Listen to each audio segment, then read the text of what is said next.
Good morning students. ਅੱਜ ਜੇ ਆਪਾਂ ਲਾਸਟ ਟੌਪਿਕ ਆਪਣਾ ਜਿਹੜਾ ਚੈਪਟਰ ਚੱਲ ਰਿਹਾ ਸੀਗਾ ਕਲਾਸੀਫਿਕੇਸ਼ਨ ਆਫ ਐਲੀਮੈਂਟਸ ਯਾਨੀ ਪੀਰੀਓਡਿਕ ਟੇਬਲ ਵਾਲਾ, ਉਹਦਾ ਇੱਕ ਦੋ ਛੋਟੇ ਛੋਟੇ ਟੌਪਿਕ ਰਹਿੰਦੇ ਸੀ, ਉਹਨਾਂ ਤੋਂ ਬਾਅਦ ਇਹ ਚੈਪਟਰ ਖਤਮ ਹੋ ਜਾਣਾ। ਸੋ ਇਸ ਕਰਕੇ ਆਪਾਂ ਇਹਨੂੰ ਅੱਜ ਖਤਮ ਕਰਨਾ ਆ। ਉਹਦੇ ਵਿੱਚ ਲਾਸਟ ਜਿਹੜਾ ਟੌਪਿਕ ਚੱਲ ਰਿਹਾ ਦੈਟ ਇਜ਼ ਇਲੈਕਟ੍ਰੋਨੈਗੇਟਿਵਿਟੀ। ਅੱਜ ਆਪਾਂ ਇਲੈਕਟ੍ਰੋਨੈਗੇਟਿਵਿਟੀ ਬਾਰੇ ਪੜਾਂਗੇ।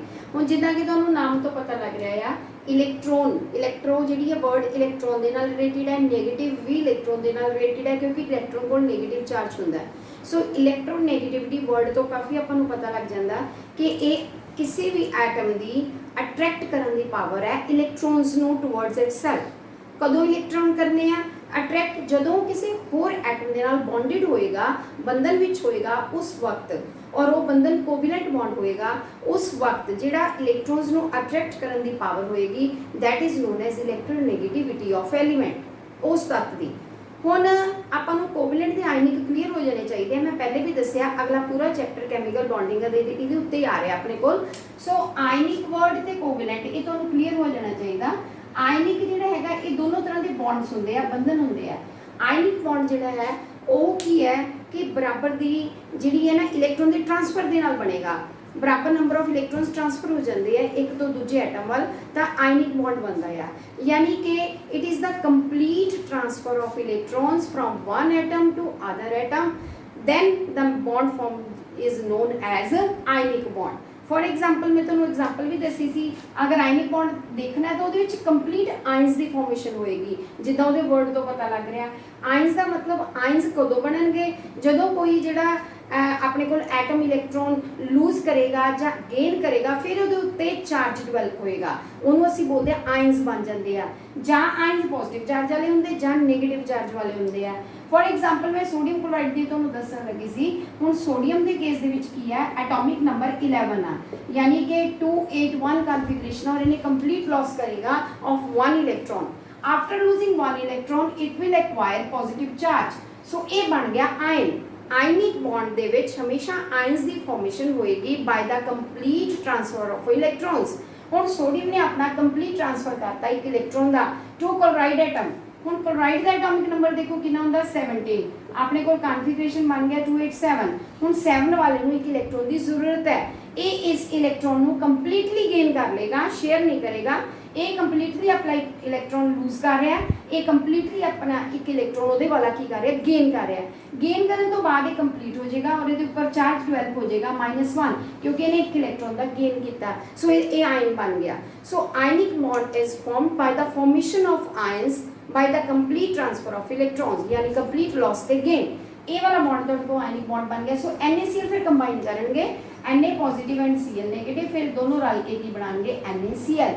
फिर चार्ज जिहड़ा नजर नहीं आएगा क्योंकि एक ने इलैक्ट्रॉन लूज किया, दूजे ने गेन किया, प्लस माइनस कैंसिल हो गए। कदे भी सोडियम क्लोराइड के उत्ते तुहानूं कोई भी चार्ज नजर नहीं आएगा। इस तरह के बंधन नूं असीं आयनिक बॉन्ड बोलते हैं। हुण दूसरी टाइप भी मैं तुहानूं दसी सीगी कोवैलेंट किहनूं कहंदे आ। कोवैलेंट दे विच राजे की हुंदा म्यूचुअल शेयरिंग हुंदी है, बराबर की साझेदारी हुंदी है। बराबर की इदा कि जिन्ने एक एटम अपने इलैक्ट्रॉन साझेदारी च पांदा दूजे नूं भी उन्ने पाने पैंदे आ। फिर लोड़ वेले एक ओनू यूज़ कर सकदा या दूजा भी ओनू जिहड़ा है यूज़ कर, मतलब दोनों। सो इन्हूं राजे आपां एक होर सिंपल एग्जाम्पल लैके भी समझ सकते हैं ना, जिद्दां दोनों बॉन्ड्स का पता लग जाएगा। मान लो क्लास दे विच अपने कोल 2 स्टूडेंट्स हैगे आ और एक कोल एक्सट्रा इंग्लिश की बुक है, ठीक है, दूजे कोल इंग्लिश की बुक है नहीं गी, तो ये की हो सकता है दूजे को कमी है इंग्लिश की बुक की, पहले को एक्स्ट्रा आ गई है, तो एक्स्ट्रा वाले भी वजन ज़्यादा लग रहा है, किताबा चक के वो की करेगा अपनी इंग्लिश की बुक जी है दूसरे बच्चे को की कर दिंदा है कंप्लीटली दे दिंदा है। उन्हें अपनी बुक का कंप्लीट लॉस कर लिया, दूजे बच्चा की करूँगा वो कंप्लीटली उन्होंने गेन कर लूगा क्योंकि पहले को तो अपनी हैगी इंग्लिश की उन्होंने जरूरत नहीं है, लेकिन दूसरे को जरूरत सी, उन्हें अपनी लैके जरूरत पूरी कर ली। सो इस तरह इन्हों के एक इंटरैक्शन पैदा हुई, इसको असीं बोलते हैं आयनिक बॉन्ड। हुण दूजी एग्जाम्पल आप ले सकते हैं, एक बच्चे कोल सारियां बुक्स हैगियां, ठीक है, लेकिन पंजाबी दी है नहीं। दूसरा बच्चा इदां दा सी, उहदे कोल सारियां हैगियां पर इंग्लिश दी है नहीं। सो वो दोनों की करनगे, जिहदे कोल पंजाबी दी हैगी आ वो सोचूगा भी मैं ते आपां 2 बच्चे रल जन्ने आ, मैं अपनी पंजाबी की शेयरिंग च पा देना, तू अपनी इंग्लिश की पा लै, ठीक है, ਜਿਹੜੀ ਉਹਨਾਂ ਕੋਲ ਹੈਗੀ ਆ ਤਾਂ ਦੋਨੋਂ ਦੀ ਕਮੀ ਪੂਰੀ ਹੋ ਸਕਦੀ ਹੈ। ਜਿਸ ਦਿਨ ਤੁਹਾਨੂੰ ਇੰਗਲਿਸ਼ ਦੀ ਜ਼ਰੂਰਤ ਹੈ ਮੈਂ ਇੰਗਲਿਸ਼ ਯੂਜ਼ ਕਰ ਲੈਣੀ, ਜਿਸ ਦਿਨ ਪੰਜਾਬੀ ਦੀ ਲੋੜ ਆ ਉਹ ਦੂਜਾ ਵਰਤੇਗਾ। ਸੋ ਦੋਨੋਂ ਬੁੱਕ ਸ਼ੇਅਰਿੰਗ 'ਚ ਪਈਆਂ ਰਹਿਣਗੀਆਂ, ਉਹ ਕਿਸੇ ਦੀਆਂ ਨਹੀਂ ਗਿਣ ਹੋਣਗੀਆਂ, ਨਾ ਉਹ ਪਹਿਲੇ ਬੱਚੇ ਦੀਆਂ ਨਾ ਉਹ ਦੂਸਰੇ ਦੀਆਂ। ਉਹਨਾਂ ਨੇ ਮਿਊਚੁਅਲ ਸ਼ੇਅਰਿੰਗ ਕੀਤੀ ਹੈ, ਬਰਾਬਰ ਦੀ ਸਾਂਝੇਦਾਰੀ ਪਾਈ ਹੈ। ਜੇ ਇੱਕ ਉਹਨੇ ਸਾਂਝੇਦਾਰੀ 'ਚ ਪਾਈ ਕਿਤਾਬ ਤਾਂ ਦੂਜੇ ਨੇ ਵੀ ਇੱਕ ਪਾਤੀ। ਹੁਣ ਦੋਨਾਂ ਦੇ ਵਿੱਚੋਂ ਕੋਈ ਉਹਦਾ ਹੱਕਦਾਰ ਨਹੀਂ ਹੈਗਾ, ਯਾਨੀ ਕਿ ਲੋੜ ਪੈਣ 'ਤੇ ਉਹ ਦੋਨੋਂ ਬੁੱਕਸ ਦੋਨਾਂ ਦੀਆਂ ਹੀ ਗਿਣ ਹੋਣੀਆਂ ਆ, ਇੱਕ ਦੀਆਂ ਨਹੀਂ ਗਿਣ ਹੋਣਗੀਆਂ। ਸੋ ਇਸ ਤਰ੍ਹਾਂ ਦਾ ਜਿਹੜਾ ਬੌਂਡ ਤਿਆਰ ਹੁੰਦਾ that is a covalent bond by the mutual sharing of electrons। for example ਆਪਾਂ HCl ਦੀ ਐਗਜ਼ਾਮਪਲ ਨਾਲ ਇਹਨੂੰ ਸਮਝਦੇ ਹਾਂ। H ਦੇ ਕੋਲ ਦੇਖੋ ਜੇ ਇੱਕੋ ਇਲੈਕਟ੍ਰੋਨ ਹੁੰਦਾ ਨਾ ਆਪਣੇ ਕੋਲ, ਸੋ ਆਪਾਂ ਸਿੰਗਲ ਇਲੈਕਟ੍ਰੋਨ ਰੱਖ ਲੈਂਦੇ ਹਾਂ। ਕਲੋਰੀਨ ਦੇ ਕੋਲ ਕਿੰਨੇ ਹੁੰਦੇ ਆ? ਕਲੋਰੀਨ ਦੇ ਕੋਲ ਆਪਣੇ ਕੋਲ ਮੰਨ ਲਓ ਇਹਦੇ ਕੋਲ ਇੱਕ ਇਲੈਕਟ੍ਰੋਨ ਆਪਾਂ ਕ੍ਰਾਸ ਨਾਲ ਸ਼ੋ ਕਰਤਾ। ਕਲੋਰੀਨ ਦਾ ਕਨਫਿਗਰੇਸ਼ਨ 2 8 7। ਬਾਹਰਲੇ ਚੱਕਰ ਦੇ ਇਲੈਕਟ੍ਰੋਨਸ ਹੀ ਅਸੀਂ ਜਿਹੜੇ ਆ ਪਾਰਟਿਸਪੇਸ਼ਨ 'ਚ ਬੌਂਡ ਦੀ ਲੈ ਕੇ ਜਾਈਦੇ ਆ, ਅੰਦਰ ਵਾਲੇ ਤਾਂ ਕੰਪਲੀਟ ਹੁੰਦੇ ਆ, ਪਾਰਟਿਸਪੇਟ ਨਹੀਂ ਕਰਦੇ। ਸੋ ਬਾਹਰ 7 ਹੈਗੇ ਆ ਤਾਂ ਆਪਾਂ ਇਹਨੂੰ 7 ਬਣਾ ਕੇ ਦਿਖਾਉਂਦੇ ਆ।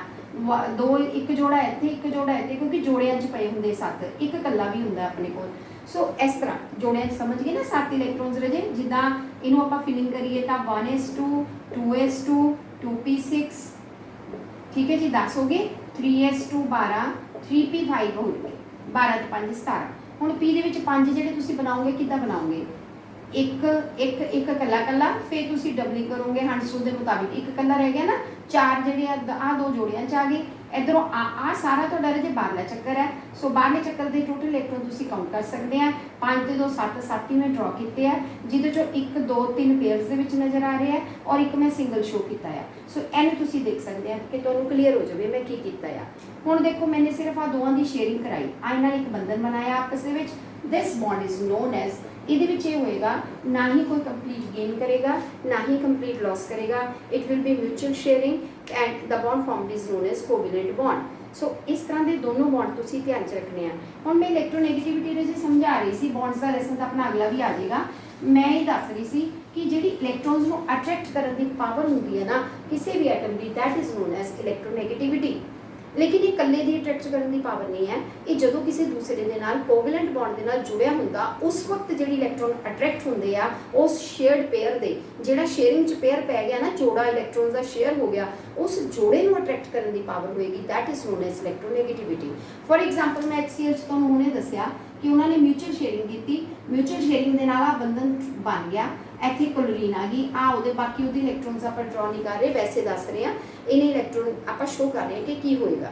ਹੁਣ ਇਹ ਹੋਏਗਾ ਇਹਨਾਂ ਦੋਵਾਂ ਦੇ ਵਿੱਚੋਂ ਜਿਹੜਾ ਇਲੈਕਟ੍ਰੋਨ, ਜਿਹੜਾ ਐਟਮ ਜਿਹੜਾ ਹੈਗਾ ਨਾ ਜ਼ਿਆਦਾ ਇਲੈਕਟ੍ਰੋਨ ਨੈਗੇਟਿਵ ਹੋਏਗਾ, ਉਹ ਇਲੈਕਟ੍ਰੋਨਸ ਨੂੰ ਅਟਰੈਕਟ ਕਰ ਲੇਗਾ ਆਪਣੇ ਵੱਲ। ਕਿਹੜੇ ਇਲੈਕਟ੍ਰੋਨਸ ਨੂੰ? ਜਿਹੜੇ ਦੋ ਸਾਂਝੇਦਾਰੀ 'ਚ ਆਪਾਂ ਪਾਏ, ਬਾਕੀ ਤਾਂ ਇਹਨਾਂ ਦੇ ਆਪਣੇ ਆਪਣੇ ਪਏ ਆਲੇ ਦੁਆਲੇ ਜੋੜੇ, ਇਹਦੇ ਪਏ ਆ, ਇਹਦੇ ਕੋਲ ਤਾਂ ਹੈ ਹੀ ਨਹੀਂ। ਸੋ ਆ ਜਿਹੜਾ ਜੋੜਾ ਹੈ ਨਾ ਰਜੇ, ਆ ਇਹਨੂੰ ਅਸੀਂ ਬੋਲਦੇ ਆ ਸ਼ੇਅਰਡ ਪੇਅਰ ਆਫ ਇਲੈਕਟ੍ਰੋਨ।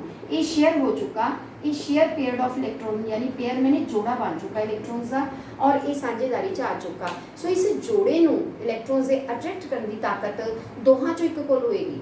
ये किस वक्त होएगी? जिस वक्त सानू कोई इलैक्ट्रो इदां दा बंधन दो इदां दे एटम्स दे विच बनिया होवे या एलीमेंट्स च बनिया होवे जिन्हां चों एक इलैक्ट्रोनैगेटिव होवे, एक घट इलैक्ट्रोनैगेटिव होवे। हुण तुसीं कहोगे इलैक्ट्रोनैगेटिव दा मतलब की है, यानी एक जिहड़ा आ वो गेन करन दी पावर ज़्यादा रखदा होवे, दूजा जिहड़ा तो घट वाला होवे जां फिर लॉस करन दी रखदा होवे। हुण तुसीं चैक करो अपने पूरे पीरियोडिक टेबल च मैंने दस्सिया सी फस्ट लाइन इदां दी है जिहदे बाहर एक इलैक्ट्रॉन आ, सारे मैंबर इदां दे आ, तो एक लूज करने लई बहुत जल्दी तैयार हो जाएंगे। जिहड़ी 17th ग्रुप के मैंबर आ ਉਹਦੇ ਬਾਅਦ 7-7 ਇਲੈਕਟ੍ਰੋਨ ਹੈ ਜਿਹਦਾ ਮੈਂਬਰ ਮੈਂ ਕਲੋਰੀਨ ਯੂਜ਼ ਕੀਤਾ ਆ, ਤਾਂ ਉਹ ਇੱਕ ਇਲੈਕਟ੍ਰੋਨ ਲਈ ਬਹੁਤ ਕਾਲਾ ਆ। ਯਾਨੀ ਪੂਰੇ ਪੀਰੀਓਡਿਕ ਟੇਬਲ ਦੇ ਵਿੱਚ ਸਾਨੂੰ ਫਾਈਂਡ ਆਊਟ ਕਰਨਾ ਪਊਗਾ ਕਿ ਸਭ ਤੋਂ ਵੱਧ ਜਿਹੜਾ ਗੇਨ ਕਰਨ ਦੀ ਪਾਵਰ ਵਾਲੀ ਲਾਈਨ ਹੈ ਉਹ 18th ਗਰੁੱਪ ਨਹੀਂ ਹੈ, ਨੋਬਲ ਗੈਸ ਨਹੀਂ ਹੈਗੀ ਕਿਉਂਕਿ ਨੋਬਲ ਗੈਸ ਤਾਂ ਆਲਰੇਡੀ ਕੰਪਲੀਟ ਆ, ਨਾ ਉਹਨੇ ਲॉस करना ना गेन। लेकिन 17th ग्रुप के मैंबर जिहड़े आ उन्हां कोले पावर मैक्सिमम होएगी। समझ गए ना, जो 1 2 3 4 5 6 7 ग्रुप पढ़ते तो 17th ग्रुप जिहड़ा आएगा ਉਹਦੇ ਮੈਂਬਰਸ ਮੈਕਸਿਮਮ ਇਲੈਕਟ੍ਰੋਨੈਗੇਟਿਵ ਗਿਣੇ ਜਾਣਗੇ, ਜਾਂ ਇਹ ਕਹਿ ਲਓ ਕਿ ਉਹਨਾਂ ਦੀ ਜਿਹੜੀ ਗੇਨ ਕਰਨ ਦੀ ਪਾਵਰ ਹੋਏਗੀ ਮੈਕਸਿਮਮ। ਤਾਂ ਲੂਜ਼ ਕਰਨ ਦੀ ਫਸਟ ਲਾਈਨ, ਗੇਨ ਕਰਨ ਦੀ 17th ਲਾਈਨ। ਜੋ ਤੋਂ ਘੱਟ ਸੈਕੰਡ ਲੈਵਲ ਚੈੱਕ ਕਰਨਾ ਤਾਂ ਤੁਸੀਂ 16th ਗਰੁੱਪ ਤੇ ਆਉਂਗੇ, ਉਹਨਾਂ ਨੂੰ 2-2 ਚਾਹੀਦੇ ਆ, ਉਹਨਾਂ ਨੇ 2-2 ਗੇਨ ਕਰਨੇ ਆ। 17 ਤੋਂ ਘੱਟ 16 ਕੋਲ ਪਾਵਰ ਹੈ ਗੇਨ ਕਰਨ ਦੀ। ਪਹਿਲੀ ਲਾਈਨ ਨੇ ਇੱਕ छोड़ना इलेक्ट्रॉन और दूसरी लाइन के मैंबर्स होए जिन्हें बाहर 2-2 इलेक्ट्रॉन्स है 2-2 छोड़ते हैं। सो दूसरी पावर किहदे कोल होएगी?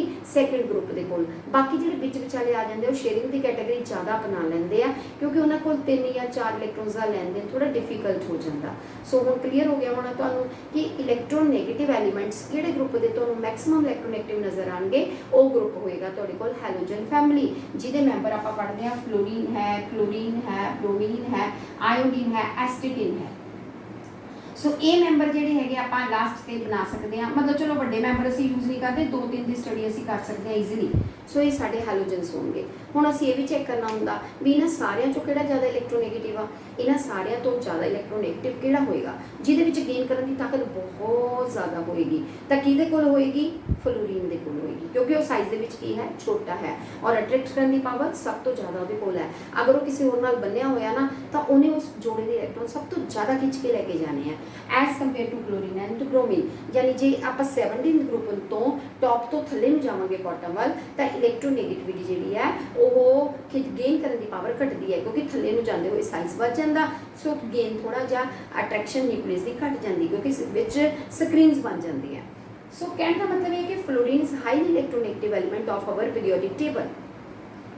हुण ये हाईली इलैक्ट्रोनैगेटिव एलीमेंट तो हो गया, लेकिन इनू तुसीं उहदे नाल कन्फ्यूज़ नहीं करना इलैक्ट्रॉन गेन इंथैल्पी, जिहड़ी मैं दस्सिया सी कि जदों इलैक्ट्रॉन एंटर करदा आ उस वक्त एनर्जी रिलीज़ हुंदी है, वो कल्ले एटम च रजे रिलीज़ हुंदी है, वो बॉन्डिड स्टेट नहीं है, उत्थे कोवलेंट बॉन्ड नहीं हैगा।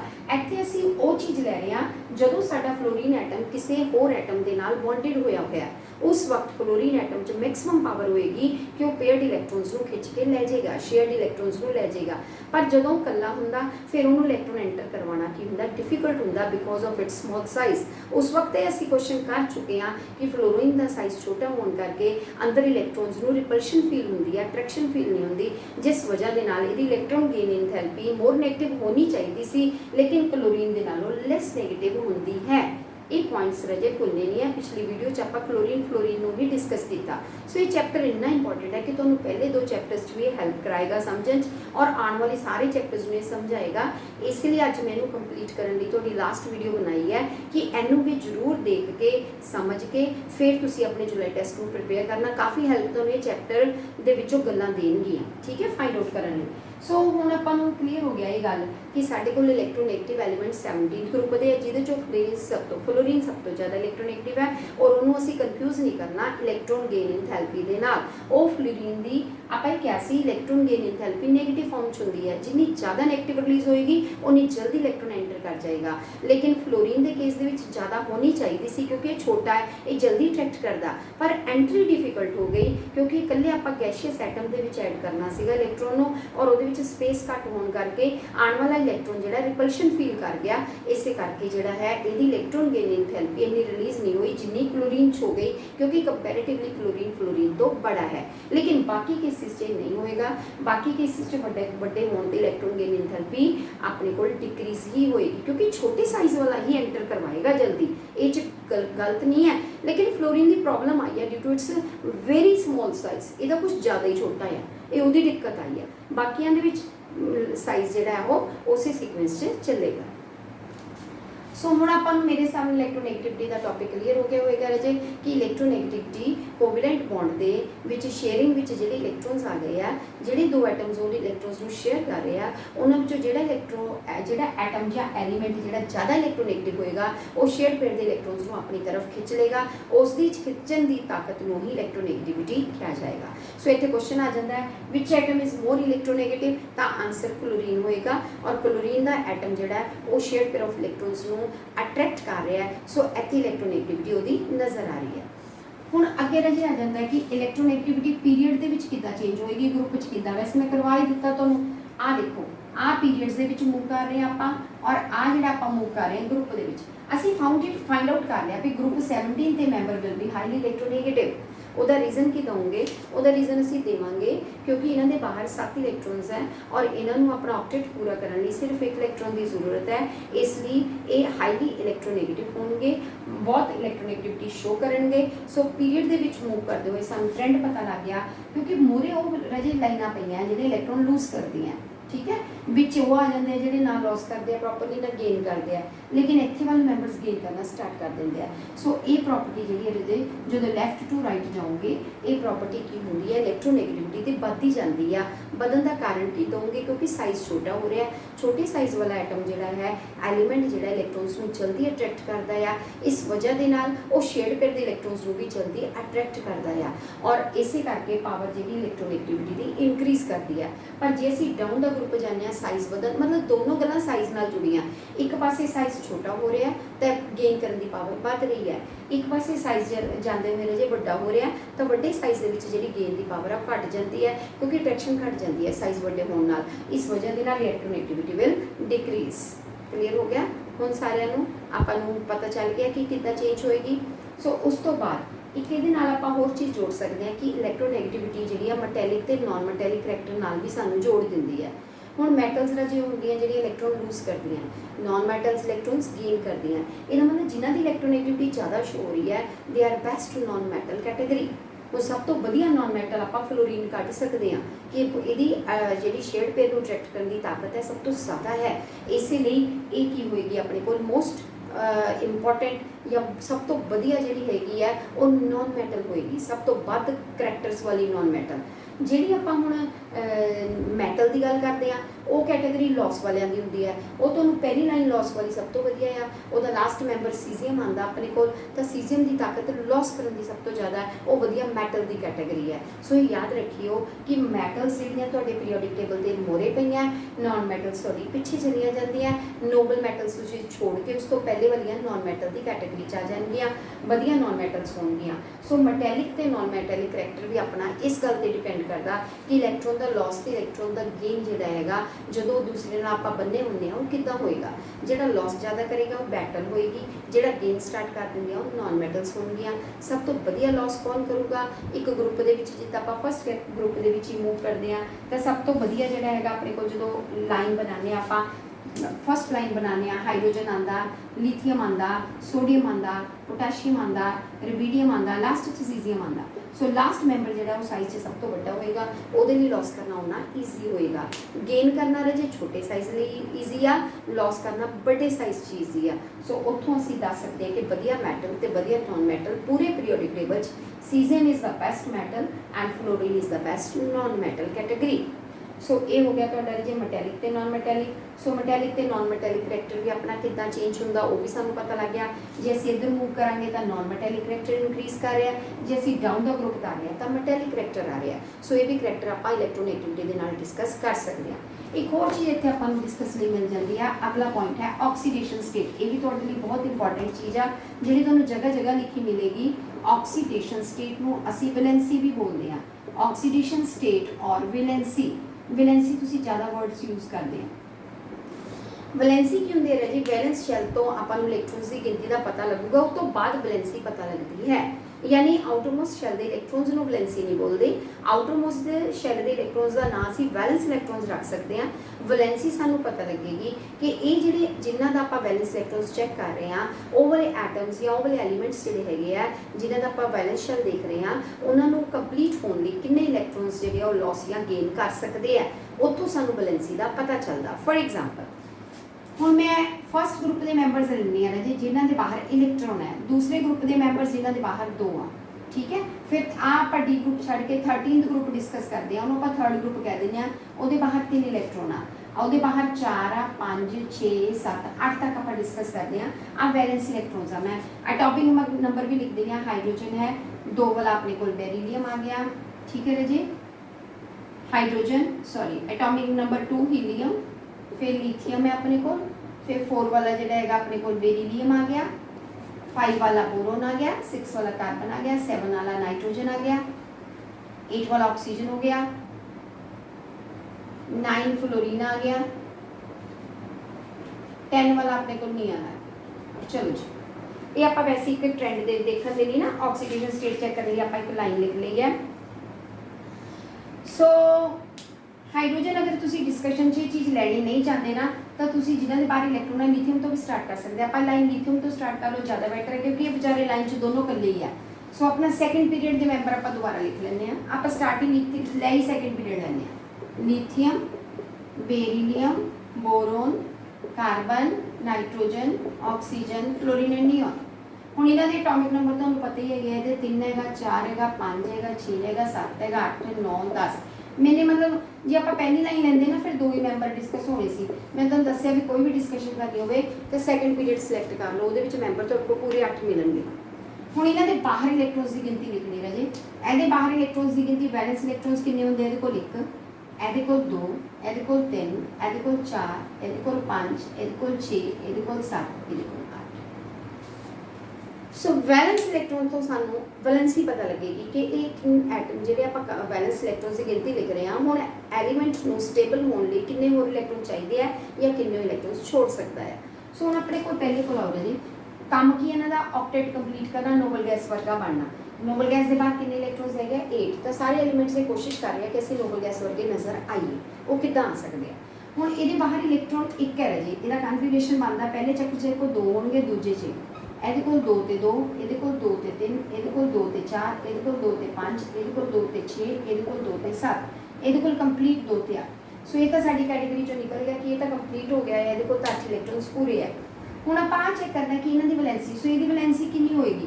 ਆ 1 ਇਲੈਕਟ੍ਰੋਨ ਇਹਦੇ ਬਾਹਰ ਹੈ, ਠੀਕ ਹੈ ਰਾਜੇ। ਸਟੇਬਲ ਹੋਣ ਲਈ ਕੀ ਕਰੇਗਾ? 1 ਦਾ ਲਾਸ ਕਰੇਗਾ ਨਾ, ਕਿਉਂਕਿ ਇਹ ਵਾਧੂ ਹੈਗਾ। ਸੋ ਇਹਦੀ ਵੈਲੈਂਸੀ ਕਿੰਨੀ ਬਣ ਗਈ ਰਾਜੇ? 1। ਇਹ ਕੀ ਕਰੇਗਾ? ਸਟੇਬਲ ਹੋਣ ਲਈ 2 ਬਾਹਰ ਹੈ, 6 ਤਾਂ ਹੋਰ ਲੈ ਨਹੀਂ ਸਕਦਾ, 2 ਛੋੜ ਦੇਗਾ ਕਿਉਂਕਿ ਦੂਜਾ ਚੱਕਰ 8 ਨਾਲ ਪੂਰਾ ਹੁੰਦਾ ਤੁਹਾਡਾ। ਇਸ ਕਰਕੇ ਇਹਦੇ ਵਿੱਚ 7 ਹੋਰ ਚਾਹੀਦੇ ਆ ਦੂਜਾ ਚੱਕਰ ਪੂਰਾ ਕਰਨ ਲਈ। ਇਹ ਸੈਕਿੰਡ ਚੱਕਰ ਚੱਲ ਰਿਹਾ ਨਾ, ਸੈਕਿੰਡ ਪੀਰੀਅਡ ਆ ਜਿਹੜਾ 8 ਨਾਲ ਪੂਰਾ ਕਰਨਾ ਤੁਸੀਂ। ਹੁਣ ਇਹ 1 ਇਲੈਕਟ੍ਰੋਨ ਹੀ ਸੋਚੂਗਾ ਵੀ 7 ਹੋਰ ਲੈਣ ਦੀ ਬਜਾਏ 1 ਛੋੜ ਦਿਓ, ਉਸ ਤੋਂ ਬਾਅਦ 2 ਦੇ ਨਾਲ ਹੀ ਪੂਰਾ ਹੋ ਜਾਂਦਾ। ਇਸ ਕਰਕੇ ਇਹਦੀ ਵੈਲੈਂਸੀ 1 ਹੋ ਗਈ। ਇਹਨੇ 2 ਛੋੜਨੇ 2 ਹੋ ਗਈ, ਇਹਦੇ 3 ਛੋੜਨੇ 3, ਇਹਨੇ 4 ਛੋੜਨੇ 4। ਜਦੋਂ 5 ਆ ਗਏ ਰਾਜੇ, ਹੁਣ ਇਹਦੀ 2 ਹੋ ਗਈ, ਇਹਦੀ 3, ਇਹਦੀ 4। ਹੁਣ ਜਦੋਂ 5 ਆ ਜਾਣਗੇ, ਹੁਣ 5 ਵਾਲਾ ਕੀ ਕਰੂਗਾ? ਕਿ 5 ਛੋੜ ਦੇਵੇ ਜਾਂ 8 ਪੂਰੇ ਕਰਨ ਲਈ 3 ਲਊਗਾ? ਹੋ ਗਿਆ ਨਾ ਗੇਨ ਸਟਾਰਟ। ਸੋ 4 ਇਲੈਕਟ੍ਰੋਨਸ ਜਦੋਂ ਬਾਹਰ ਆ ਜਾਂਦੇ, ਉਸ ਤੋਂ ਬਾਅਦ ਗੇਨ ਸਟਾਰਟ ਹੋ ਜਾਂਦਾ। ਇੱਥੇ 3 ਇਲੈਕਟ੍ਰੋਨਸ ਦਾ ਗੇਨ ਕਰੇਗਾ। ਸੋ ਇਹਦੀ ਵੈਲੈਂਸੀ ਕਿੰਨੀ ਹੋਗੀ? 3। 16ਵੇਂ ਗਰੁੱਪ ਦੇ ਮੈਂਬਰ ਜਿਹਦੇ ਬਾਅਦ 6 ਇਲੈਕਟ੍ਰੋਨਸ ਆ, 2 ਹੋਰ ਲਏਗਾ, 7 ਵਾਲਾ 1 ਲਏਗਾ, ਇਹਨੇ ਕੋਈ ਨਹੀਂ ਲੈਣੀ। ਸੋ ਆਹ ਲਾਈਨ ਤੁਹਾਨੂੰ ਵੈਲੈਂਸੀ ਦੱਸੇਗੀ। ਮਤਲਬ ਮੇਰਾ ਕਹਿੰਦਾ ਹੈਗਾ ਕਿ ਵੈਲੈਂਸੀ ਵੈਲੈਂਸ ਸ਼ੈਲ ਦੇ ਇਲੈਕਟ੍ਰੋਨਸ ਨੂੰ ਨਹੀਂ ਕਹਿੰਦੇ, ਵੈਲੈਂਸੀ ਤੁਹਾਨੂੰ ਵੈਲੈਂਸ ਸ਼ੈਲ ਦੇ ਇਲੈਕਟ੍ਰੋਨਸ ਨੂੰ ਕੰਪਲੀਟ ਹੋਣ ਨੂੰ ਕਹਿੰਦੇ ਆ। ਅਗਰ 8 ਪੂਰੇ ਕਰਨ ਦੇ ਲਈ ਤੁਸੀਂ ਕਿੰਨੇ ਵੈਲੈਂਸ ਇਲੈਕਟ੍ਰੋਨਸ ਆ ਜਿਹੜੇ ਲਾਸ ਜਾਂ ਗੇਨ ਉਹ ਐਲੀਮੈਂਟ ਕਰੇਗਾ, that is known as its valency or oxidation state. Clear हो गया? सो एक पता लग गया अपने को ਇਹਦੀ ਆਕਸੀਡੇਸ਼ਨ ਸਟੇਟ 1 ਆ ਗਈ, ਇਹਦੀ ਵੈਲੈਂਸੀ 2, ਇਹਦੀ 3, ਇਹਦੀ 4 ਤੋਂ ਬਾਅਦ ਦੇਖੋ ਫੇਰ ਘਟਣੀ ਸ਼ੁਰੂ ਹੋ ਗਈ, ਇਹਦੀ 3, ਇਹਦੀ 2, ਇਹਦੀ 0। ਸੋ ਇਥੋਂ ਪੀਰੀਅਡ 'ਚ ਵੀ ਪਤਾ ਚੱਲ ਗਿਆ ਵੀ ਜਦੋਂ ਅਸੀਂ ਪੀਰੀਅਡ 'ਚ ਮੂਵ ਕਰਦੇ ਆ ਵੈਲੈਂਸੀ ਲਗਾਤਾਰ ਇਨਕਰੀਜ਼ ਨਹੀਂ ਕਰਦੀ। ਪਹਿਲੇ ਵੈਲੈਂਸੀ ਇਨਕਰੀਜ਼ ਕਰਦੀ ਹੈ, ਫਿਰ ਉਸ ਤੋਂ ਬਾਅਦ ਡਿਕਰੀਜ਼ ਕਰਦੀ ਹੈ, ਫਿਰ ਐਂਡ 'ਚ ਜਾ ਕੇ ਕਿੰਨੀ ਹੋ ਜਾਂਦੀ ਹੈ? 0 ਹੋ ਜਾਂਦੀ ਹੈ। ਪਰ ਇੱਕ ਗਰੁੱਪ 'ਚ ਕਿੱਦਾਂ ਹੋਏਗਾ? ਇੱਕ ਗਰੁੱਪ ਦੇ ਵਿੱਚ ਮੰਨ ਲਓ ਮੈਂ ਸੇਮ ਗਰੁੱਪ ਲੈਣਾ ਚਾਹੁੰਦੀ ਹਾਂ, ਮੈਂ ਲਿਥੀਅਮ ਦੇ ਨੀਚੇ ਚੱਲਦੀ ਹਾਂ, ਲਿਥੀਅਮ ਦੇ ਨੀਚੇ ਮੈਂ ਸੋਡੀਅਮ ਤੇ ਪੋਟਾਸ਼ੀਅਮ ਲੈ ਲੈਂਦੀ ਹਾਂ। ਇਹਦੇ ਬਾਅਦ ਵੀ ਇਹਦਾ ਨੰਬਰ 3 ਹੈ, ਇਹਦਾ 11, ਇਹਦਾ 19 ਹੈਗਾ ਆਪਣੇ ਕੋਲ, ਠੀਕ ਹੈ ਨਾ ਜੀ। ਹੁਣ ਤੁਸੀਂ ਇਹਨਾਂ ਦਾ ਰਫ ਜਿਹਾ ਡਰਾ ਕਰੋਗੇ, ਇਹਦਾ 2 1 ਬਣ ਜੂਗਾ, ਇਹਦਾ 2 8 1 ਬਣ ਗਿਆ, ਇਹਦਾ 2 8 8 ਤੇ 1 ਬਣ ਗਿਆ, ਠੀਕ ਹੈ ਜੀ। ਤਾਂ ਸਾਰਿਆਂ ਦੇ ਬਾਹਰ ਕਿੰਨੇ ਇਲੈਕਟ੍ਰੋਨਸ ਨਜ਼ਰ ਆ ਰਹੇ ਆ? 1। ਸੋ ਨੀਚੇ ਨੂੰ ਜਾਂਦੇ ਹੋਏ ਜਦੋਂ ਤੁਸੀਂ ਗਰੁੱਪ 'ਚ ਮੂਵ ਕਰੋਗੇ ਉਦੋਂ ਜਿਹੜੀ ਆਕਸੀਡੇਸ਼ਨ ਸਟੇਟ ਆ ਜਾਂ ਤੁਹਾਡੀ ਜਿਹੜੀ ਆਪਾਂ ਕਹਿ ਰਹੇ ਹਾਂ ਵੈਲੈਂਸੀ ਆ ਉਹ ਚੇਂਜ ਨਹੀਂ ਹੁੰਦੀ। ਸੋ ਵੈਲੈਂਸੀ ਜਿਹੜੀ ਆ ਹਰ ਗਰੁੱਪ ਦੀ ਸੇਮ ਰਹਿੰਦੀ ਹੈ। ਫਸਟ ਗਰੁੱਪ ਦੇ ਮੈਂਬਰ ਜਿਹੜੇ ਆ 1 ਵੈਲੈਂਸੀ ਸ਼ੋ ਕਰਨਗੇ, ਸੈਕੰਡ ਗਰੁੱਪ ਦੇ ਮੈਂਬਰ 2 ਸ਼ੋ ਕਰਨਗੇ, ਤੀਜੇ ਵਾਲੇ 3, ਫਿਰ 4, ਫਿਰ 3, ਫਿਰ 2, ਫਿਰ 1, ਫਿਰ 0। ਇਹ ਨੀਚੇ ਨੂੰ ਜਾਂਦੇ ਹੋਏ ਸੇਮ ਰਹਿ ਜਾਂਦੀ ਹੈ ਕਿਉਂਕਿ ਪੂਰੀ ਲਾਈਨ 'ਚ ਮੈਂਬਰਾਂ ਦੇ ਬਾਹਰ ਇਲੈਕਟ੍ਰੋਨ ਸੇਮ ਆ ਰਹੇ ਆ। ਔਰ ਜਦੋਂ ਤੁਸੀਂ ਪੀਰੀਅਡ 'ਚ ਮੂਵ ਕਰਦੇ ਆ ਸੋ ਪਹਿਲੇ ਵੱਧਦੀ ਹੈ ਫਿਰ ਇਹ ਘਟਦੀ ਹੈ। ਸੋ ਆਕਸੀਡੇਸ਼ਨ ਸਟੇਟ ਤੁਸੀਂ ਯਾਦ ਰੱਖਣੀ ਹੈ। ਉਹਦੀ ਆਕਸੀਡੇਸ਼ਨ ਦੇ ਸਟੇਟ ਦੇ ਅਕੋਰਡਿੰਗ ਫਿਰ ਆਪਣੇ ਕੋਲ ਜਿਹੜਾ ਨਾ ਕੰਪਾਊਂਡਸ ਤਿਆਰ ਹੁੰਦੇ ਆ। ਫॉर एग्जांपल ਆਪਾਂ ਇਹੀ ਐਗਜ਼ਾਮਪਲ ਨੂੰ ਅਗਰ ਦੇਖੀਏ, ਉਹਨੇ ਆਪਣੇ ਕੋਲ ਜਿੰਨੀ ਵੈਲੈਂਸੀ ਹੈ ਨਾ ਉਹਨੇ ਐਟਮ ਅਟੈਚ ਹੋ ਜਾਣਗੇ। ਫॉर एग्जांपल ਆਪਾਂ ਲਿਥੀਅਮ ਦੀ ਲਈ ਆ, ਹੈ ਨਾ, ਲਿਥੀਅਮ ਦੇ ਨਾਲ ਇੱਕ ਹਾਈਡਰੋਜਨ ਅਟੈਚ ਹੁੰਦੀ ਹੈ। अगर तुसी लिथियम तो बेरिलियम ते जाओगे ये कितनी हो गई 2 क्योंकि ये वैलेंसी कितनी है राजे 1, ये कितनी है 2। जे ही तुसी बोरोन च जाओगे तो BH3 कंपाउंड बनेगा, ठीक है। जे कार्बन को जाओगे तो CH4 बनेगा क्योंकि ये वैलेंसी 4 सीगी। जे तुसी कार्बन तो बाद नाइट्रोजन के कोल जाओगे 7 वाले कोल इन्हें H फिर घटनी है, ये वैलेंसी 3 आएगी राजे। जे तुसी नाइट्रोजन तो बाद ऑक्सीजन कोल जा रहे हैं ऑक्सीजन ज़्यादा इलैक्ट्रोनेगेटिव है, हाइड्रोजन नाल मिलूगी, हाइड्रोजन मोरे लिख होनी है H2O, ਇੱਥੇ ਦੀ ਵੈਲੈਂਸੀ 2 ਸ਼ੋ ਹੋਏਗੀ। ਜੇ ਤੁਸੀਂ H ਦੇ ਨਾਲ F ਮਿਲਾਓਗੇ ਇਹਦੀ ਵੈਲੈਂਸੀ 1 ਸ਼ੋ ਹੋਏਗੀ। ਸੋ ਇਸ ਤਰੀਕੇ ਦੇ ਨਾਲ ਆਪਾਂ ਨੂੰ ਵੈਲੈਂਸੀ ਦੇ ਮੁਤਾਬਿਕ ਹੀ ਜਿਹੜੇ H ਹੈਗੀਆਂ ਉਹ ਅਟੈਚ ਹੋਣਗੀਆਂ। ਜੇ ਕੋਈ ਵੀ ਤੁਸੀਂ ਬੰਧਨ ਬਣਾਉਣਾ ਚਾਹੁੰਦੇ ਹੋ ਵੈਲੈਂਸੀ ਦੇ ਅਕੋਰਡਿੰਗ ਬਣੇਗਾ। ਵੈਲੈਂਸੀ ਤੋਂ ਪਤਾ ਲੱਗੇਗਾ ਕਿ ਇਹਦੇ ਕੋਲ ਕਿੰਨੇ ਇਲੈਕਟ੍ਰੋਨਸ ਹੈ ਜਿਹੜੇ ਕਿਸੇ ਨੂੰ ਦੇ ਸਕਦਾ, ਕਿਸ ਤੋਂ ਲੈ ਸਕਦਾ ਜਾਂ ਸ਼ੇਅਰਿੰਗ 'ਚ ਪਾ ਸਕਦਾ ਆ। That is known as valency. 8 ਪੂਰੇ ਕਰਨ ਲਈ ਕਿੰਨੀ ਕਮੀ ਹੈ ਔਰ ਕਿੰਨੇ ਇਹਦੇ ਕੋਲ ਹੈਗੇ ਆ, ਇਹ ਲਾਸ ਕਰੂਗਾ ਕਿੰਨੇ ਇਲੈਕਟ੍ਰੋਨਸ ਦਾ ਜਾਂ ਫਿਰ ਗੇਨ। ਠੀਕ ਹੈ ਜੀ। ਸੋ ਇਹ ਤੁਹਾਡੇ ਕੋਲ ਵੈਲੈਂਸੀ ਕਲੀਅਰ ਹੋ ਗਿਆ ਟੌਪਿਕ। ਇਹਦੇ ਨਾਲ ਦੀਆਂ ਹੋਰ ਐਗਜ਼ਾਮਪਲਸ ਵੀ ਤੁਸੀਂ ਚਾਹੋ ਲਿਖ ਸਕਦੇ ਹੋ। ਫਿਰ ਉਸ ਤੋਂ ਬਾਅਦ ਇੱਕ ਛੋਟਾ ਜਿਹਾ ਟੌਪਿਕ ਹੋਰ ਹੋ ਜਾਂਦਾ ਆਪਣੇ ਕੋਲ। ਕੁਝ ਮੈਂ ਕਨਸੈਪਚੁਅਲ ਪ੍ਰੋਬਲਮਸ ਵੀ ਥੋੜ੍ਹੀਆਂ ਤੁਹਾਨੂੰ ਦਊਂਗੀ, ਅਗਰ ਤੁਹਾਨੂੰ ਸਮਝ ਆਈਆਂ ਨਹੀਂ ਤਾਂ ਫਿਰ ਉਹ ਅਲੱਗ ਤੋਂ ਡਿਸਕਸ ਕਰ ਲਾਂਗੇ। ਠੀਕ ਹੈ। ਹੁਣ ਮੈਂ ਇੱਕ ਟੌਪਿਕ ਰਹਿ ਗਿਆ ਜਿਹੜਾ ਕਰਵਾਉਣ ਜਾ ਰਹੀ ਹਾਂ, ਉਹ ਹੈਗਾ ਆਪਣੇ ਕੋਲ ਪੀਰੀਓਡਿਕ ਟੇਬਲ ਦੇ ਵਿੱਚ ਜਦੋਂ ਅਸੀਂ ਮੂਵ ਕਰਦੇ ਹਾਂ ਨਾ ਡਾਇਗਨਲੀ, ਜਿੱਦਾਂ ਮੈਂ ਇੱਕ ਲਾਈਨ ਲਿਖਦੀ ਹਾਂ ਲੀਥੀਅਮ, ਬੈਰੀਲੀਅਮ, बोरोन एंड कार्बन, मैं 4 एलीमेंट्स लिखे। इन्हों के नीचे मैं इसको अगली लाइन वाले लिखती हाँ थर्ड पीरियड के elements sodium, magnesium, aluminium and silicon. तो जो असीं इन्हों देखते हैं ना, तुसीं ये टेबल विच अपनी चेक कर लियो। जो ये एलीमेंट्स को तुसीं स्टडी करोगे ना, तुसीं ये देखियो भी लीथियम ते मैगनीशियम के गुण मिलते हैं, बेरीलियम ते एलूमीनियम के, बोरोन ते सिलिकॉन के। दिस रिलेशनशिप जो असीं पीरियड में इस तरह भी नहीं पढ़ना, लैफ्ट टू राइट भी नहीं पढ़ना, असी डायगनली पढ़ने की कोशिश करते हैं कि दो दो के गुण मिला के देखिए कोई मैचिंग आ रही है तो सानू पता लगता कि डायगनली एलीमेंट्स एक दूजे नाल मैच करते हैं काफ़ी प्रॉपर्टीज़ दे विच। It is known as diagonal relationship. So periodic table से डायगनल रिलेशनशिप आ जाता डेफिनेशन की किनू कहते हैं। सो डायगनली जो एलीमेंट्स एक दूजे नाल रिजेंबलेंस शो कर रहे हैं, रिजेंबलेंस मतलब similarities, it is known as diagonal relationship. Example तुसीं दे सकते हो लीथियम मैगनीशियम नाल मैच होंदा, बेरीलियम, एलूमीनियम, बोरोन, सिलिकॉन। ये साडे कोल जे पेयर्स बन जाते हैं उहदे मुताबिक इन्हां दे गुण जिहड़े एक दूजे नाल मैच करते हैं। हुण अपने दिमाग 'च ये भी आंदा कि मैचिंग क्यों हो रही है, ये चलो इत्थे डिस्कस नहीं असीं करना, अगे जाके तुहानूं क्लीयर होएगा +2 दे विच कि जदों असीं प्रॉपर्टीज़ पढ़ रहे हैं एलीमेंट्स दीयां, जिद्दां हुण मैं उपर तो नीचे प्रॉपर्टी साइज़ पढ़ रही हाँ, उपर तो नीचे साइज़ वध रहा, फिर मैं लैफ्ट टू राइट मूव करदी हाँ उही साइज़ घट रहा है। फिर ਇਹਦਾ रिजल्ट ये निकलता भी एक प्रॉपर्टी एक पासे ਨੂੰ ਵਧੀ ਜਾਂਦੀ, दूजे पासे घटी ਜਾਂਦੀ। ਜਦੋਂ ਅਸੀਂ ਇਹਨੂੰ डायगनली मैच करते हैं दोनों इफेक्ट एक दूजे ਨੂੰ कैंसल करने की कोशिश करते हैं, जिस मुताबिक साइज़ ਜਿਹੜਾ वो सेम होने लग जाता, गुण मिलने लग जाते हैं। ਹੁਣ मैं क्या कि ਇੱਧਰ ਨੂੰ ਜਾਂਦੇ साइज़ घटदा आ, ਤੁਸੀਂ ਕਹੋਗੇ ਉੱਪਰ ਤੋਂ ਥੱਲੇ ਵੱਧਦਾ ਆ। ਹੁਣ ਜਿੰਨਾ ਕਿ ਇੱਧਰ ਨੂੰ ਘਟਦਾ ਉਹਨਾਂ ਕਿ ਇੱਧਰ ਨੂੰ ਕੀ ਹੋ ਗਿਆ, ਵਧਣਾ ਸ਼ੁਰੂ ਹੋ ਗਿਆ। ਇਹਦੇ ਨਾਲ ਲੀਥੀਅਮ ਤੇ ਮੈਗਨੀਸ਼ੀਅਮ ਦਾ ਸਾਈਜ਼ ਮੈਚ ਕਰਨ ਲੱਗ ਗਿਆ। ये प्रॉपर्टी इसलिए मैच करती हैं कि कोई भी प्रॉपर्टी लैफ्ट टू राइट एक ट्रेंड शो करती है, उपर तो थले दूजा करती है, मतलब उल्ट।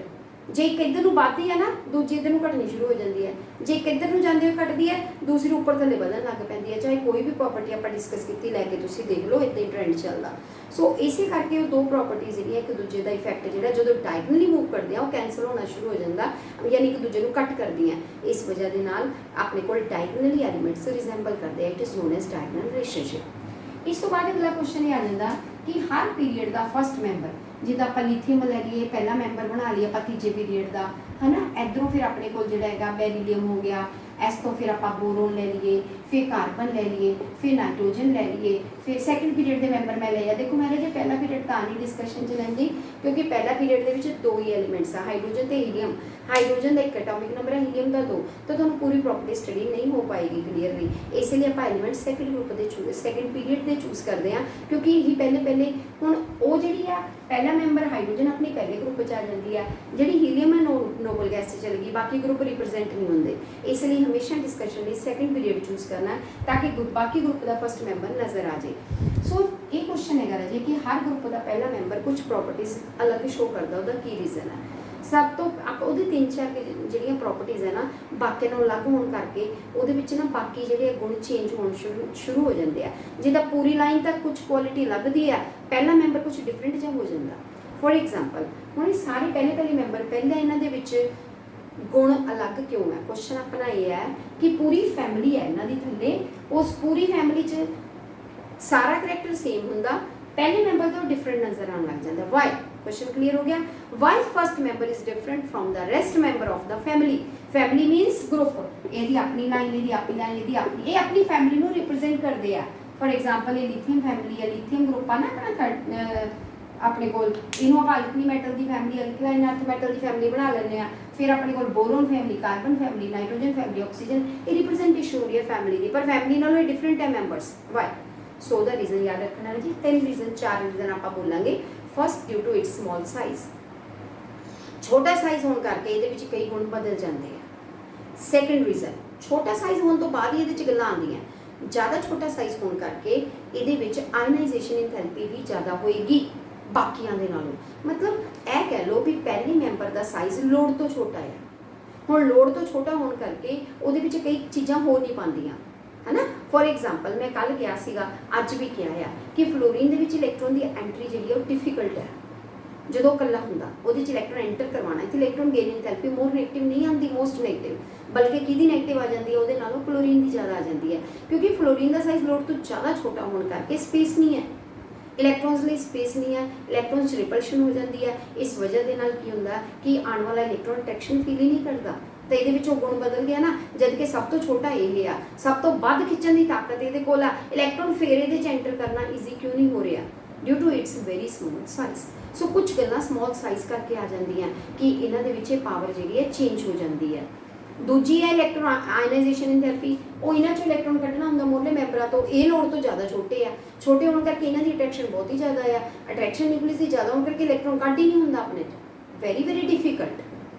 ठीक है, सो इन्हां दी आयनाइजेशन एंथैल्पी भी की होगी बाकी मैंबर्स तो ज़्यादा होएगी, वो तो होनी होनी है छोटे साइज वालियां दी। सो मतलब कहंदा कि इन्हां दे गुण जिहड़े अलग हुंदे आ, due to its small size, due to its high ionization enthalpy, due to its more electronegativity, electronegativity इन्हां दी सारियां दी ज़्यादा, पहले मैंबर्स की खिंचण की ताकत इत्थों शुरू हो जानी, खिंचण की ताकत इन्हां कोल ज़्यादा, लूज करन दी इन्हां कोल ज़्यादा है। सो इन्हां दी इलैक्ट्रोनेगेटिविटी जिहड़ी है पहले मैंबर की बाकी ग्रुप तो काफ़ी हाई हो जाती है due to very small size, मतलब छोटे साइज के करके कुछ नवे इफैक्ट आ रहे हैं। सब तो वड्डा इफैक्ट जो असीं दूजे पीरियड दे विच साडे पहले मैंबर दूजे पीरियड च आंदे आ, हुण पहले मैंबर च दूजे च डी नहीं हुंदी, दूजे दे विच सब शैल दे विच अपने कोल पीरियड च 2s ते 2p दी ही फीलिंग होंदी है, क्योंकि दूसरे अपने को शैल च डी अवेलेबल है ही नहीं, डी की जगह ही है नहीं कि डी होंदा नहीं, डी थर्ड पीरियड 3d शुरू होंदी है, 2s ते 2p दो ही अपने को सबशेल है जिहड़े आपां दूजे चक्कर च भर सकते हैं। हुण इहदे कोल डी ना होना भी इहदे लई नुकसानदायक हुंदा, क्योंकि बाकी मैंबर जिहड़े आ इहदे तो ज़्यादा गुण वधिया शो कर जाते हैं, उन्होंने कोल डी आ जाती है। जदों आपां इत्थों थल्ले मैंबरां कोल जाना शुरू करांगे उन्होंने कोल डी आनी स्टार्ट होएगी, फोर्थ पीरियड तो डी तुहाडी भरन लग पैंदी है, है ना। थर्ड वाले कोल भी नहीं होनी, जदों चौथे पीरियड के मैंबर आ जाने कोल डी आ जाती है। सो डी आने दे नाल की हुंदा, डी दे आने नाल 5 ऑर्बिटल नवे आ जाते हैं, 10 इलैक्ट्रॉन की फिलिंग स्टार्ट हो जाती है, उन्होंने कोल स्पेस बन जाती है, किसी की डी च 1 आंदा किसी 2 आंदे, जगह खाली मिल जाती है, लोड वेले इलैक्ट्रॉन्स वो प्रमोट कर सकते हैं, अपने अगे एक्साइट करा सकते हैं, पर इन्हों को कोई ऑप्शन नहीं, इन्हों को 2s ते 2p च इलैक्ट्रॉन रह सकते, इस तो ज़्यादा नहीं है, यानी वध तो वध इलैक्ट्रॉन से फिल कर सकते हैं 2s च ते 6p च, 8 टोटल हो सकते हैं, इस तो ज़्यादा इन्हों के कोल पावर जी होएगी होर इलैक्ट्रॉन की नहीं होएगी। सो 4 पॉइंट्स करके इन्हों के गुण बाकियों नालों अलग हो जाते हैं। हम रिपीट कर लो, due to its small size, due to its high ionization energy, due to its high electronegativity and absence of vacant d orbital, ये खाली डी ऑर्बिटल की कमी है। इन्हां 4 पॉइंट्स करके इन्हां के गुण बाकी मैंबरां तो डिफरेंट हो जाते हैं। जे तुसीं गुण दे विच एग्जाम्पल लैनी है तो कोवलेंट करैक्टर दी लईओ, वो कॉमन जिहा हैगा, कोवलेंट करैक्टर आ जाता। हुण देखो आम तौर पर आपां कहने पहला मैंबर छोटा, ठीक है, और दूजा बाकी जिहड़े मैंबर्स वड्डे आ, तो पहले मैंबर्स जिहड़े हैगे आ उन्हां दे कोल जिहड़ा हैगा लॉस ते गेन की पावर ज़्यादा होनी चाहिए। चलो लॉस तो उन्हां चों नहीं हो सकता, गेन हो सकता है, ठीक है। सो गेन कर सकते हैं, तो ये जिहड़े मैंबर्स हैगे आ पहले इन्हां दे विच जिहड़ा हैगा मतलब फैमिली आप एक चूज करिए, आयनिक करैक्टर ज़्यादा आंदा, तो पहला मैंबर वो आयनिक करैक्टर दिखाता नहीं, कोवलेंट दिखाई जाता है, मतलब वो शेयरिंग वाल जान शुरू हो गया है। हुण जिद्दां आपां पहली लाइन लैंदे वो सारी लाइन एक इलैक्ट्रॉन लूज करने लिए तैयार बैठी है, ठीक है, और लूज करके फिर आयनिक बॉन्ड बनाएंगे क्योंकि उन्होंने कंप्लीटली लॉस करना। हम लिथियम को होंदा नहीं, due to its small size, high की चाहिए है आयनाइजेशन एंथैल्पी, इलैक्ट्रॉन कटना कितना ये अट्रैक्शन ज़्यादा है, सो करैक्टर चेंज हो गया, बाकी तो सारे आयनिक बन जाएंगे, आयन्स बना लेंगे, लिथियम रह जाऊगा। लिथियम की करूँगा, शेयरिंग की ट्राई करने लग जूगा, ये नालों फिर शेयरिंग ज़्यादा इलैक्ट्रॉन देना नहीं पैना है, बहुत ही दूर खिंच नहीं होगा तो शेयर तो हो जाऊगा। सो इस करके कोवलेंट करैक्टर आ जाता। सो मतलब कहने का कि गुण जिहड़े आ ਆ ਸਾਰੀ ਲਾਈਨ ਇੱਕ ਇੱਕ ਲੂਜ਼ ਕਰਨ ਨੂੰ ਤਿਆਰ ਬੈਠੀ, ਦੂਜੀ ਲਾਈਨ ਦੋ ਦੋ ਲਾਸ ਕਰਨ ਨੂੰ ਤਿਆਰ ਬੈਠੀ, ਉਹ ਲਾਸ ਥੱਲੇ ਨੂੰ ਜਾਂਦੇ ਤਾਂ ਈਜ਼ੀ ਹੋ ਜਾਂਦਾ, ਉੱਪਰ ਵਾਲੇ ਮੈਂਬਰ ਤੋਂ ਕਰ ਨਹੀਂ ਹੁੰਦਾ due to its very small size. High ionization enthalpy is required which is not available at room temperature. ਇਸੇ ਕਰਕੇ ਪਹਿਲੇ ਮੈਂਬਰ ਦੇ ਕਰੈਕਟਰ ਚੇਂਜ ਹੋਣੇ ਸ਼ੁਰੂ ਹੋ ਜਾਂਦੇ। ਆਪਾਂ ਡਿਟੇਲ 'ਚ ਨਹੀਂ ਜਾਣਾ, ਆਪਾਂ ਨੂੰ ਇਹ ਆਈਡੀਆ ਜ਼ਰੂਰ ਹੋਵੇ ਕਿ ਫਸਟ ਮੈਂਬਰ ਦੇ ਗੁਣ ਬਾਕੀ ਫੈਮਿਲੀ ਨਾਲੋਂ ਡਿਫਰੈਂਟ ਕਿਉਂ ਹੁੰਦੇ ਆ, due to its very small size, as a result high ionization enthalpy, as a result high electronegativity, and also it has no vacant orbital। ਤਾਂ ਕੁੱਲ ਮਿਲਾ ਕੇ ਚਾਰ ਗੱਲਾਂ ਇਫੈਕਟ ਪਾ ਦਿੰਦੀਆਂ ਜਿਹਦੇ ਕਰਕੇ ਇਹਨਾਂ ਦੇ ਕਾਫੀ ਪ੍ਰੋਪਰਟੀਜ਼ ਬਾਕੀਆਂ ਨਾਲੋਂ ਡਿਫਰੈਂਟ ਹੋ ਜਾਂਦੀਆਂ। ਉਹ ਕਿਹੜੀਆਂ ਹੁੰਦੀਆਂ, ਇੱਕ ਮੈਂ ਤੁਹਾਨੂੰ ਕੋਵੈਲੈਂਟ ਨੇਚਰ ਦੱਸੀ ਹੈ ਕਿ ਇਸ ਤਰ੍ਹਾਂ ਪ੍ਰੋਪਰਟੀ ਡਿਫਰੈਂਟ ਹੋ ਜਾਂਦੀ ਹੈ। ਐਚ ਵੀ ਪ੍ਰੋਪਰਟੀ ਦੇਖੋ ਡਿਫਰੈਂਟ ਹੋ ਗਈ। ਫਲੋਰੀਨ ਵਾਲੇ 'ਚ ਵੀ ਮੈਂ ਦੱਸਿਆ ਸੀ ਤੁਹਾਨੂੰ ਕਿ ਫਲੋਰੀਨ ਇਲੈਕਟ੍ਰੋਨ ਐਂਟਰ ਨਹੀਂ ਕਰਵਾ ਪਾ ਰਿਹਾ, ਛੋਟਾ ਹੋਣ ਦੇ ਬਾਵਜੂਦ ਤਾਕਤ ਸਭ ਤੋਂ ਜ਼ਿਆਦਾ ਆ, ਲੇਕਿਨ ਕਲੋਰੀਨ ਕਰਵਾ ਪਾ ਰਿਹਾ, ਸੋ ਇਹ ਪ੍ਰੋਪਰਟੀ ਚੇਂਜ ਹੋ ਗਈ। ਇਹ ਕਿਉਂ ਚੇਂਜ ਹੋਈ? ਕਿਉਂਕਿ ਉਹ ਛੋਟਾ ਜ਼ਿਆਦਾ ਆ। ਸੋ ਕੁਝ ਗੁਣ ਜਿਹੜੇ ਇਹਨਾਂ ਕਰਕੇ ਚੇਂਜ ਹੋ ਜਾਂਦੇ ਆ। ਇਹ ਟੌਪਿਕ ਰਹੇ ਜੀ ਆਪਾਂ ਸ਼ਾਰਟਕਟ 'ਚ ਹੀ ਕਰ ਲੈਣਾ, ਠੀਕ ਹੈ। ਇਹਦੇ ਨਾਲ ਹੀ ਤੁਹਾਡਾ ਜਿਹੜਾ ਚੈਪਟਰ ਹੈ ਜਿਹੜਾ ਇਹ ਕੰਪਲੀਟ ਹੋ ਜਾਂਦਾ। ਕੁਝ ਛੋਟੇ ਇੱਕ ਲਾਈਨ ਵਾਲੇ ਕੁਐਸਚਨਸ ਹੈਗੇ ਆ ਜਿਹੜੇ ਮੈਂ ਤੁਹਾਨੂੰ ਪ੍ਰੈਕਟਿਸ ਦੇ ਲਈ ਪਾਉਂਗੀ, ਉਹ ਤੁਹਾਨੂੰ ਦੱਸ ਵੀ ਦਊਂਗੀ, ਠੀਕ ਹੈ। ਉਹ ਆਪਾਂ ਅਲੱਗ ਤੋਂ ਕਰ ਲਾਂਗੇ ਡਿਸਕਸ਼ਨ। ਫਿਲਹਾਲ ਤੁਸੀਂ ਬੁੱਕ ਦਾ ਜਿਹੜਾ ਤੁਹਾਡਾ ਟੌਪਿਕ ਸੀ ਉਹ ਅੱਜ ਕੰਪਲੀਟ ਹੋ ਗਿਆ। ਓਕੇ ਰਾਜੇ, ਇਹਨੂੰ ਜ਼ਰੂਰ ਦੇਖ ਕੇ ਰਿਸਪੌਂਸ ਕਰਿਓ।